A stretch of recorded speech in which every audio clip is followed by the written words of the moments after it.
자, 북한의 선거 제도를 좀 이야기합시다. 이게 북한의 선거장 앞에 붙이는 포스터예요. 북한에서는 포스터라고, 한국에서는 이거 보고 건수막이라고 그러는 거야. 선거장에 붙이는 거 뭐라고 써있죠? 모두가 찬성 투표하자. 일심단결의 위력을 시위하자. 이게 북한의 여기 보죠? 군인민회의 대의원 선거의 날, 최고인민회의 대의원 선거의 날. 그러니까 이런 거 보면 외국 사람들이 이거 완전히 이거 저 머리가 도는 거예요. 예. 제가 북한에 외교관으로 있을 때 북한은 선거 때마다 북한에서 공정한 선거가 된다고 하면서 외국인들을 선거장으로 참관시킵니다. 이상하죠? 근데 외국인들이 저 선거장에 가는데 선거장 입구에 이런 게 있는 거야. 이런 구호가. 그러니까 외국인들이 이걸 선거장에 모두가 찬성 투표해라. 또 선거장에 선거라는 거는 뭘 말합니까? 선거라는 거는 우리가 쉽게 이야기하면 너와 나가 생각이 달라 이거 아니에요. 이걸 말로 하지 말고 표로 한번 쪽수 갈라보자 이거 아니에요. 예? 문재인 대통령을 지지하는 게 도대체 몇 프로냐 이걸 한번 표를 해서 한번 갈라보자 이거 아니에요. 이게 선거예요. 그러니까 너와 나와 차이점을 투표로 갈라내자는 게 선거인데 갈라내지 말고 무조건 찬성 투표해라. 이게 무슨 선거냐. 그러니까 외국인들이 이걸 이해 못해. 왜 북한 사람들은 선거장을 이렇게 이야기할까? 그 다음에 다음 하나는 아니 선거라는 건 선택이 아닙니다. 선택. 여러 명 중에 하나 뽑는 게 선거잖아. 근데 북한은 이 후보가 없어요. 자 이게 북한 선거장인데 이 사람은 도의원, 이 사람은 의원입니다. 이렇게 해서 선거에서 이제가 될까? 이걸 왜 북한 사람들은 선거라고 생각할까? 그래서 외국인들이 북한에서 여러 번 오랫동안 외교관들 같은 경우는 1년 생활하고 2년 생활하고 3년 생활하고 했어야 이게 북한 사람들은 이렇게 뭘 사물연상을 볼 때 비교해보고 선택 개념이 없이 아이 때부터 이렇게 하향식인 이런 운영 방식이 있기 때문에 선거라고 하면 무조건 가서 이렇게 찬성 투표하는 거의 선거로구나.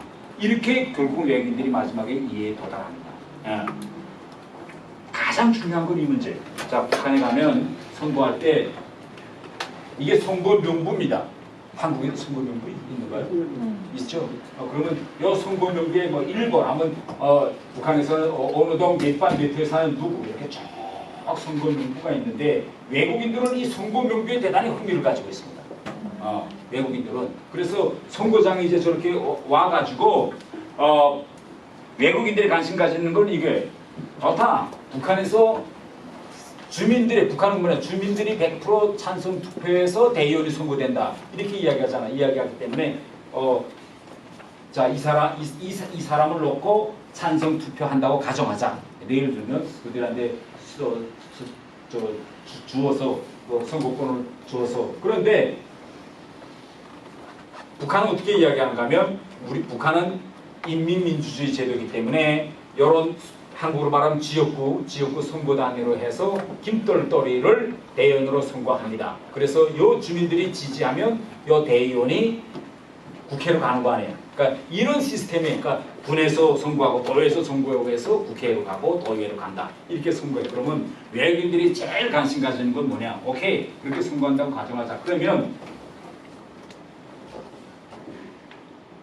이 사람이 예를 들면 우리 말하는 경기도다. 그러면 이 사람이 경기도 뭐 어느 지역구 각 지역구 국회의원으로 대한민국 국회에 간다는 거를 예를 들면 북한이라고 하자. 간다는 거를 사전에 문재인 대통령이 알고 승인했느냐 안 했느냐 이거예요. 그럼 북한 의견제에서는 이 사람이 대의원으로 간다는 걸 김정은이가 사전에 알고 승인했느냐 안 했느냐 이걸 물어봐요. 외국인들은. 승인했을까 안 했을까요? 예?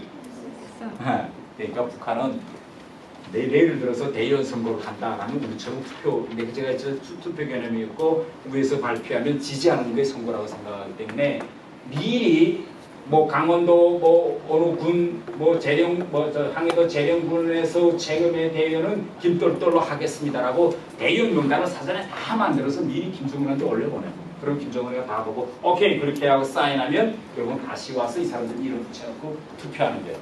예. 그러면 이걸 인민민주주의로 볼 수 있을까요? 이건 선거로 볼 수 있느냐?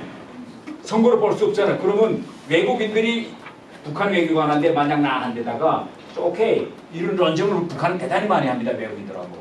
이 사람을 대의원으로 뽑는다는 걸 김정은이가 사전에 알고 있습니까? 없습니까? 라고 나한테 물어봤어요. 외국인. 그러면 여러분이 북한 외교관이라면 어떻게 답변해야 되겠어? 안다 모른다? 어떻게 해야 되겠어? 에? 모른다. 모른다고 말하면 안 되지. 김정은이가 우리 최고領導자고 최고 지도자고 민민의 모든 이게 대표자인데 밑으로부터 누가 올라오는 사람이 모른다? 이건 또 안 되는 게. 또 안다 하면 어떻게 돼? 그게 무슨 선거냐? 그렇게 될 거 아니에요. 이러지도 저러지도 말보다 그럼 이럴 땐 어떻게 대답할까? 북한의 외교관들은 미소를 미소를 지는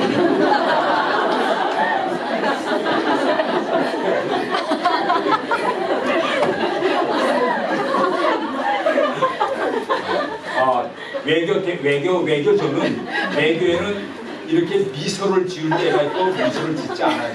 대방이 이렇게 물어봤을 때는 북한 외교관들은 대방을 반대로 공격해서 수세에 몰아넣어야 된다. 이렇게 교육해요. 그래서 대방이 이렇게 물어보면 이렇게 이야기해요. 오늘 당신이 나한테 그렇게 질문하는데 당신은 그러면 나하고 진정한 대화를 원하느냐 아니면 싸움을 충돌을 원하느냐. 만약 당신이 그렇게 질문한 걸 보니까 당신은 대화 상대방을 존중하지 않고 충돌을 하는 거다. 이런 도발적인 질문을 하는 거 보니까 당신이 대화를 요구하지 않고 충돌을 하려고 한다면 난 그런 질문에 답변할 필요도 느끼지 않는다. 정답! 그렇지!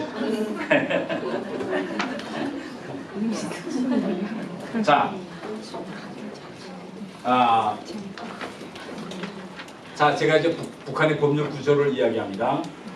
항상 외국인들하고 제가 연구에 가서 있으면서 외국인들하고 북한의 법률 문제를 논쟁할 때 항상 나오는 얘기가 이 얘기예요.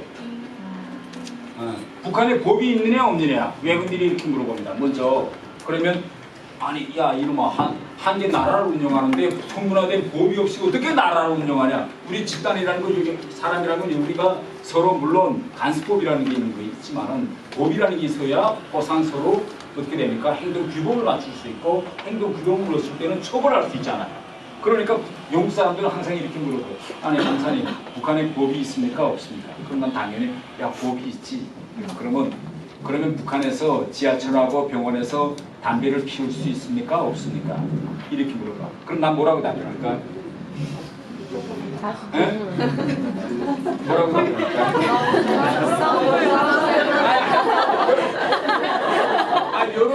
여러분이 나라고 생각하고 하고 답변해. 그럼 뭐라고 답변하게 되겠냐? 저는 피우겠냐? 에? 그러니까 처음에는 대박 의도를 모르니까 당연히 못 피우지. 우린 지하철하고 병원. 이 세상에 병원에서 담배 피우는 걸 허용하는 나라가 어디야? 당연히 못 피우지. 그럼 그 다음 사람, 그 다음에 또 질문. 그러면 어떻게 김정은은 지하철에서 담배를 피우고 이렇게 병원에서 담배를 피우냐? 이걸 물어봐요. 그러면 북한에서 법이 적용해서 김정은만은 이러한 군면 구역에서 담배를 피우지 말아야 된다는 그런 군法밖에 있느냐? 이렇게 물어봐요. 그럼 난 뭐라고 답변할까? 기술적으로 북한은 담배 피우는 거 계속 내보내잖아. 하루 TV로 계속. 뭐라고 답변할까요? 이제 방금 내가 답변 대주지 않았어. 당신이 나하고 대화를 원하는 그런 식으로 처리하는 거야.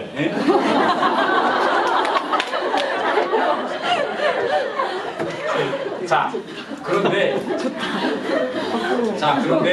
북한을 이렇게 도발로 하려고 하지 않고 진심으로 북한을 생각하는 사람들이 있어요. 우리 한국에도 그런 사람들이 있잖아요. 진짜 북한을 진심으로 사랑하고 김정은도 진짜 좋아하는 사람들이 있거든. 외국도 같아요. 외국도 있어요. 그러면 이분들은 저한테 와서 뭐라고 이야기하는가 하면 북한이라는 거는 모든 것을 국가가 통제하고 당이 통제하기 때문에 김정은의 보도 활동하는 것도 북한은 보도 간제를 하기 때문에 왜 이거 김정은이가 담배 피우는 병원에 가서 담배 피우고 애들 있는 타 가서 유치원에 가서 담배 피우고 학교 이런 데 지하철에서 담배 피우고 하는 거 영상으로 이렇게 왜 내보내느냐. 김정은은 비교해. 그러나 이거 김정은의 이미지가 대단히 좋지 않기 때문에 이런 거는 다 카트하고 안 피우는 것만 하면 되잖아. 왜 일부러 이걸 계속 내보내서 세계적인 비난거리를 만드냐. 이거예요. 만약 한국처럼 이게 자유민주주의에서 언론의 자유가 있다라고 하면 딱 언론 기자들이 있다가 뭐 대통령이 뭘 잘못했을 때 지금 쫙 찢어가지고 올리면 되겠지만 북한은 이거 모든 언론 보도가 수령이 우상하에 복종해야 되는데 이게 왜 이렇게 담배 피우는 걸 왜 내보낼까요? 그럼 북한 언론들은 담배 피우고 싶을 만큼 힘들다. 담배를 피우고 싶은 만큼 힘들다. 그 다음에 법에 구속받지 않는 인물이라는 걸 보여주는 게 아닐까요? 그 다음에 또 다른 하나는 자, 김일성이 담배 피우는 걸 좋아해가지고 김일성이랑 같은 느낌을 줌으로써 그 체제의 정당성을 확보하려고 한다. 자, 내가 이렇게 질문해 볼게요. 북한은 TV에서 거의 매일 담배 피우면 안 된다고 해요. 예? 공연하지 말고 계속 하고도 담배 피우지 마세요 하고 제값도 이런 게 나와요. 그러면 북한 사람들은 이런 걸 보면서 괴리감을 느낄까 안 느낄까? 예? 아니 금방 담배 피우지 말라고 했고 또 지도자는 담배 피우는 게 TV에 쫙 나오잖아. 이런 걸 괴리감 느낄까 안 느낄까? 왜? 안 느껴. 맞아, 안 느껴. 그러면 왜 안 느끼냐 이걸 알아요. 왜? 제가 왜 자꾸 이게 질문을 제기하는가 하면 여러분들 중에 앞으로 많은 분들은 청일도 같은 데 가서 북한 사람들하고 얘기도 하고 뭐 해야 되기 때문에 북한 사람들의 심리와 사고를 알아야 되기 때문에 왜 그런 북한 사람들이 이걸 당연한 것으로 받아들이느냐. 김정은은 절대적인 존재기, 신과 같은 존재이기 때문에 뭘 해도 이유가 있겠지 이렇게 생각합니다. 거의 비슷해. 예. 북한에서는 이렇게 생각해. 이제 제가 뒤에 가서 북한에서 수령의 지위를 어떻게理論적으로 정립하는가라는 걸 내가 뒤에서 이제 좀 더 구체적으로 이야기하겠습니다. 인간은 이거 인간으로 놓고 볼 때 수령은 내수라고 생각해요. 예? 그럼 여러분 우리가 이 내수 하나만은 잘 건사해야 되겠지. 이거 내수가 이거 치매 나타나잖아. 치매 오거나 이렇게 되면. 그러니까 내수를 잘 관리해야 되는데 북한에서는 이거 뭔가 하면 수령의 안녕과 만수강을 잘 돌봐서 수령이 건강하고 이렇게 돼야 북한은 영원히 행복하고 미래가 분명할 수 있다. 이런 걸로 계속 이야기돼. 그런데 수령이 예를 들면 이거 담배를 피우고 싶다. 담배를 피우는 것이 수령의 건강에 진짜 나쁜 거 아니에요. 그런데 이거 담배를 피우는 것이 과연 수령의 이런 취미와 이게 좋다. 이렇게 하면 이거 무조건 피워야 돼. 이런 멘탈리티다 이런 걸 아세요. 그래서 수령이 좋아하는 거는 무조건 다 보장해 줘야 된다. 그래서 수령을 오래 살게 해야 된다. 이런 생각으로 아이 때부터 강의하기 때문에 김정은이가 이렇게 담배 피운다 이렇게 하면 여러분이 생각하는 것처럼 이거는 결국은 당연한 거로 북한 사람들은 받아들입니다. 여기에 대해서 괴리를 느끼는 사람, 뭐 저 같은 사람은 괴리를 느끼겠죠. 저 담배 피우지 마, 다른 사람 보면 담배 피우지 마, 그러고 자기 병원에 가서 담배 피우다니 이렇게 생각하는데 북한 사람들은 이걸 응당하고 그러니까 제대로까지 다 못 찾아가고 다녀요. 자, 그래서 북한의 법률 구조를 이런 식으로 이야기했습니다. 그런데 많은 사람들은 이렇게 이야기해. 아니, 이 말하자면 절대 권력자의 말 한마디에서 모든 게 일사불란하게 움직이는 이런 시스템을 나쁘다고만 볼 수 없다. 이렇게 주장하는 사람들이 대단히 많습니다. 왜 나쁘다고만 볼 수 없는가 하면 일부 사람들은 그래. 대한민국에서 여러 가지 큰 일을 하고 포더라도 이거 대통령이 뭘 좀 하려고 하면 국회가 반대하지 야당이 반대 다 반대하니까 이게 어떻게 나갈 수 있냐. 그러니까 좀 절대 권력자가 쫙 한마디 하면 쫙 집행되는 이런 시스템도 결코 나쁜 거라고 볼 수 없다 이렇게 주장하는 사람들이 상당히 많습니다. 그런데 김정은에 같은 이런 절대 권력자가 올바른 선택을 하고 정말 인민을 위한 정치를 편다면 뭐 나도 오케이, 나도 지지하겠어요. 그런데 많은 경우 이렇게 한 사람한테 절대 권력이 들어가면 대단히 나라 운영에서는 혼란스럽고 예견치 않았던 일들이 대단히 많이 발생할 수 있어요. 제가 실례로 이런 이야기를 하나 좀 더 드릴게요. 제가 겪었던 이야기 중에 하나가 북한에 세계 식량 계획이라는 거 아시죠? 네, 세계 식량 계획이라는 게 있는데 세계 식량 계획이 매해 북한에다가 쌀을 뭐 10만 톤, 5만 톤, 어떤 때는 20만 톤씩 날라들어가요. 얼마 전에 식량 계획이 이야기했죠. 북한에 지금 136만 톤의 쌀이 당장 기급하다. 그래서 우리 정부도 지금 주겠다는 거 아니에요. 북한이 발사했지만은 136만 톤의 쌀이면 어느 정도냐? 136톤의 쌀이면 어느 정도일까요? 여러분, 우리 대한민국 국민이 1년 소비할 쌀입니다. 우리는 쌀을 적게 먹어요. 우리는 먹을 것이 너무 많기 때문에. 그런데 북한은 먹을 게 없기 때문에 쌀 소비가 많아집니다. 쌀 가지고 영양분을 다 섭취하기 때문에. 그래서 136만 톤을 주겠다고 하는데, 자, 이런 걸로 해서 세계 식량계획이 들어가 있는데, 이거 한 번은 세계 식량계획에서 네팔 여성을 여기 대표 책임자로 보내왔어요. 네팔 여성.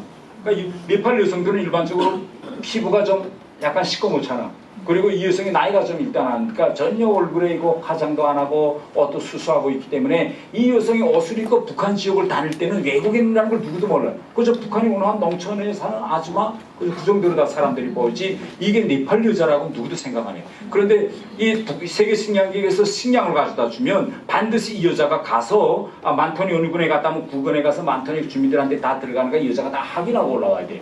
그러니까 승용차를 타고 지방 자주 다녀. 한 번은 지방 가댔는데 북한에는 이렇게 지방 도로가 한국처럼 포장되어 있지 않습니다. 그러니까 흙도로에 흙도로면 이렇게 흙도로에서 어떤 현상이 있는가 하면 앞에 흙도로는 오고 가는 투웨이잖아요. 가나 가고 이렇게 오고 가면 이 한 번 차가 달리면 먼지가 엄청납니다. 그러니까 뒷차가 오면서 그 먼지를 다 받아. 그러니까 한 차가 일단 한 번 들어서면 뒷차를 통과 안 시켜. 이게 이놈이 나보다 앞에 가면 그 먼지를 제가 다 맞아. 그러니까 차 오고 가는 차 도로에 간들 타고 나가 항상 특히 군인들이. 근데 이 여자가 한 번은 지방에 가는데 이렇게 군인 장교가 가운데 차를 딱 하고 길을 안 펴줘. 근데 이 여자 탄 차는 일본 애들 도요타 SUV 돼서 대단히 총명해졌는데 북한 장교가 타는 차는 중국 애들 지프 차이기 때문에 텅텅텅텅 하면 천천히 가는데 한 30km 정도 가. 그러니까 이 여자가 너무 답답하니까 빵빵빵빵 좀 빨리 좀 비켜내. 난 바쁜데 빨리 가겠다고. 안 비켜. 그러니까 계속 빵빵빵 했어요. 이 여자하고 북한 운전수가 가는데. 그러니까 군대가 차 딱 세우고 내려서 들여다보니까 여자야. 그러니까 아니 이게 나이든 이거 아줌마가 앞에 조선인민군 북한에서는 군관에 조선인민군 군관에 탔는데 비키라고 한다면서 이 여자를 차에서 끄집어내서 딱 때렸어. 이 여자 팍 쓰러졌지. 쓰고 차 타고 그다음에 갔어요. 그다음에 이 여자 피토하고 일어서서 그 자리에서 돌아서서 다시 평양에 내리 안 가고 평양에 와서 피 줄줄줄 흘리는 대로 외무성에 찾아왔어. 나 여자 가다가 북한군한테 이렇게 맞았다. 아니 큰일 나냐 이거 세계식량계획 대표가 그래서 제발 이거 우리가 수습하겠으니까 절대 이건 누구한테 좀 얘기하지 말라. 언론이든 어든 절대 세계다 언론 우리 다 수습하고 처벌하겠으니까 제발 하니까 이 여자가 그러면 그저 적당히 정도 그 군관을 처벌하고 알려주세요. 이렇게 됐어. 그러니까 거의 군관의 그 차번호도 다 알아갖고 왔지. 그래서 외무성에서 김정일한테 보고해야 되잖아. 그래서 맨날 미스일 세계식량 대표하고 네팔 여성 몇 살 어디를 가다 오는 군관에서 차번호 몇지 군관한테 맞아서 피가 터져서 올라왔습니다. 그래서 외무성에서는 어떻게 달았는가 하면 이렇게 대책적 의견하고 문건 뒤에다가 이거 자꾸 이거 군인들에 의해서 외국인들 이거 구타 사건이 자꾸 일어나는데 이번 기회에 인민무력부에 이 사실을 알려줘서 전 군인들을 좀 길에서 이렇게 난폭한 행동하지 않도록 단단히 교양시켰으면 합니다. 이렇게 해서 왜 우리 외교부가 군대 보고 야 너희 좀 잘 교양해 하면 군대가 듣질 않아요. 바로 김정은이 이름을 이용해서 딱 이야기해서 북한에서는 최고사령관이 명령으로 내려갔기 때문에 올렸어. 근데 김정일이가 이걸 딱 보고 뭐라고 했을까 이거 보고. 응? 죽여라. 어떻게 알아?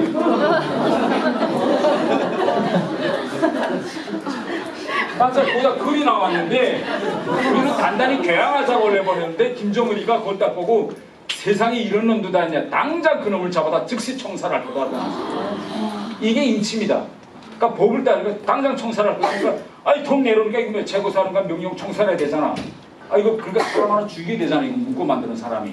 이게 얼마나 큰일이냐. 그래서 자 이거 군대에 알렸어. 자 이거 이렇게 됐다니까 군대가 가서 맨날 몇 시 거기 통과한 차 딱 잡으니까 뭐 명백히 즉시 잡았거든. 부대 딱 옆에 가서 아무 게 나와. 너 이거 사람 하나 때리냐? 때렸다 뭐 여자. 자꾸 차 따라서 빵빵 너무 그렇기 때문에 하나 시험 하나 때렸다. 뭘 잘못했냐 뭐 이러는 게 그래서 하여가 이놈아 가자. 이놈은 평양에 올라왔어. 올라왔는데 아이고 외국인 기사람 하나 때렸다고 사람 하나 총살한다는 게 그렇잖아. 그래서 야 이거 어떻게 하면 이거 살려야 되겠는데 이거 어떻게 살릴까? 방도를 찾아봤어요. 방도를 찾아보니까 바로 이 사람이 누군가 하면 북한에 강건이라는 사람이 있었어요. 강건이 김일성 발산 동료인데 아주 가까운 동료예요. 강건의 한 6천 아니 8,7천 되는 조카예요.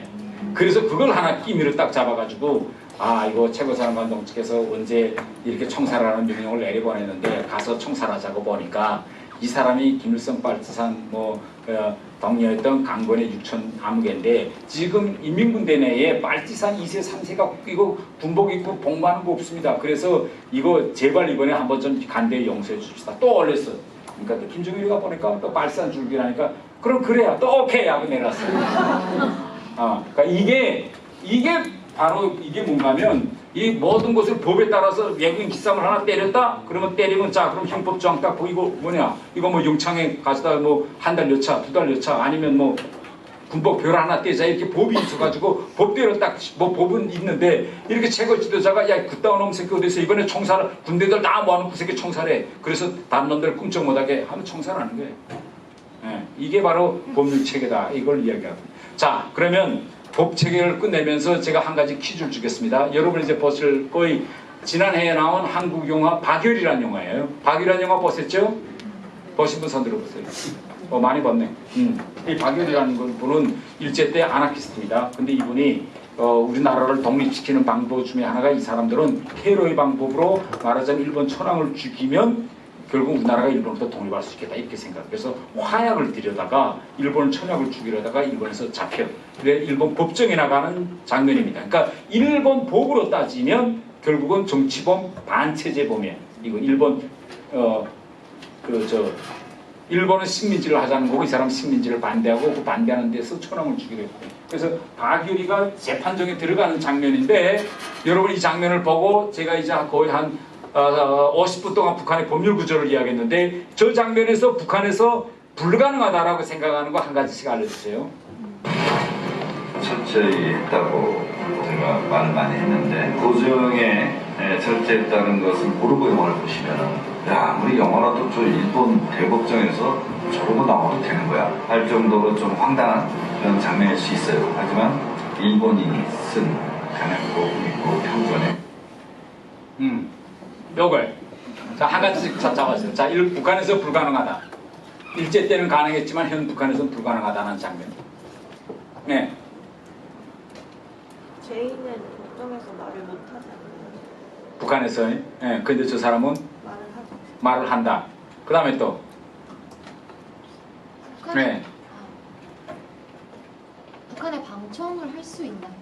그러니까 일제 때는 방청이겠지만 북한에서는 저런 반체자 인사 뒤에 친구들이 와 있어요. 친구들이 야 힘내라 박열이잖아. 그러니까 북한은 저런 일은 없을 것이다. 그 다음에 또 예. 카메라로 이렇게 찍는 거. 북한 저 외국 기자들이 참가했는데 저런 반체제 인사 재판에 외국 기자, 외국 언론들이 없을 것이다. 그 다음 또 재판이 성함 한번 부탁드려요. 있어요? 네. 김성희. 여러분 북한에 이런 재판이 있을까요? 북한의 반체제 인사 재판했다는 소리 들어봤어요? 북한에서는 정치범으로 락인치기만 어디로 데려간다고 했죠? 청살 혹은 수용소에 가잖아 정치범은. 네. 그러니까 이런 재판 자체가 없습니다. 정치범을 재판하는 거. 네. 많은 사람들이 이렇게 생각해요. 아니 그거 재판이 없다는 게 무슨 소리냐. 정치범 수용소에 내려갈 때는 적어도 그래도 재판에서 변호사랑 다 해서 정치범 수용소 물론 정치범 수용소라는 게 없어도 좋지만 만약 있다면 거기에 들어가는 데는 재판을 통해서 그래도 법이 어떻게 할까 논쟁을 통해서 가야 되냐. 그리고 재판이 있다는 건 뭡니까? 법적 보호를 받는다는 거잖아요. 그렇지? 예. 만약 북한에서 내가 자동차를 몰고 가다가 사람을 쳐서 죽였어요. 이럴 때 재판이 있을까 없을까요? 자동차로 사람 깔았어. 죽은 사람. 이때 재판이 있을까 없을까? 있어요. 왜? 그거는 뭔가 도덕적으로 판단할 수 있는 거. 그러니까 이런 건 재판이 있습니다. 이런 건 재판이 있지만 북한의 체제를 반대하는 이 김일성 체제의 사회주의 체제를 반대하는 사람은 재판이라는 거고 보위가 잡아서 그건 내 아들이 잡혀갔다면 부모 자체도 내 아들이 왜 잡혀갔는지 또 내 아들이 어떤 범죄를 범했는지 몰라. 거기 가서 보이고 감옥에서 그 저 밀실이죠. 여기서 해가지고 형을 때리든 뭐 성추범 수용소에 버리든지 총사라든지 뭐 한 10년 어디에 외진 곳에 버리든지 이렇게 해서 거기서 결정해. 예. 그게 왜 그러는가 하면 결국은 이건 뭘 말하면 정치적인 문제에서 북한 사람들은 정치적인 정치범들은 북한의 법률적인 보호를 받을 수 없다는 걸 의미합니다. 그런데 북한에서는 이게 보파되어 있어요. 어떻게 보호되어 있는가 하면 내가 자동차로 사람을 깔아 죽였다라는 걸 할 때는 나는 범죄에 속하지만은 이런 정치적인 문제를 가지고 내가 범죄를 범했다면 북한에서는 반당 반혁명 분자라고 해요. 반당 반혁명 분자. 예, 그러면 반당 반혁명 분자는 법적인 보호 대상에서 제외됩니다. 반당 반혁명 분자로 내가 낙인 찍힐 때는 공민증을 해소하고 그 다음부터는 국가보위부의 자체의 법률이 적용됩니다. 예, 그래서 법률 구조는 이것으로 하고